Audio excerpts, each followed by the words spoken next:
জাহাঙ্গীর খানের মুক্তির দাবির বিক্ষোভে অশান্তি, গ্রেপ্তার 10। ফলতায় জাহাঙ্গীর খানের মুক্তির দাবিতে বিক্ষোভ ও থানায় হামলার ঘটনায় গ্রেপ্তার 10 জনকে বুধবার ডায়মন্ড হারবার আদালতে পেশ করা হয়েছে।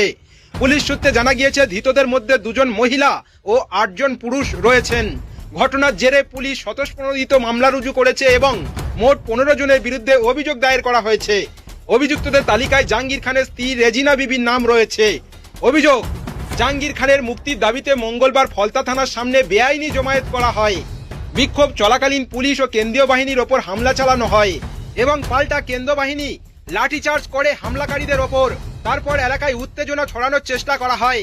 ঘটনার পর অভিযান চালিয়ে 10 জনকে গ্রেপ্তার করে পুলিশ। বাকি অভিযুক্তদের খোঁজে তল্লাশি চলছে বলে জানা গিয়েছে। পুলিশের দাবি, জাহাঙ্গীর খানের স্ত্রী রেজিনা বিবির নেতৃত্বে একদল বিক্ষোভকারী থানার সামনে জড়ো হয়ে বিক্ষোভ দেখায় এবং পরে পরিস্থিতি উত্তপ্ত হয়ে ওঠে। তাকে এই ঘটনার অন্যতম মূল পরিকল্পনাকারী হিসাবে চিহ্নিত করে তার বিরুদ্ধে এফআইআরও দায়ের করা হয়েছে। উল্লেখ্য, তোলাবাজি সহ একাধিক ফৌজদারি মামলায় অভিযুক্ত জাহাঙ্গীর খানকে গত 8 জুন ভারত নেপাল সীমান্ত এলাকা থেকে গ্রেপ্তার করা হয়েছিল।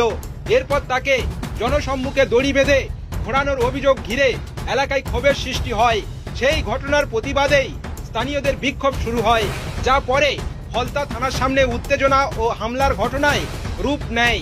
বর্তমানে গোটা ঘটনার তদন্ত চালাচ্ছে পুলিশ এবং অভিযুক্তদের খোঁজে তল্লাশি চালাচ্ছে পুলিশ।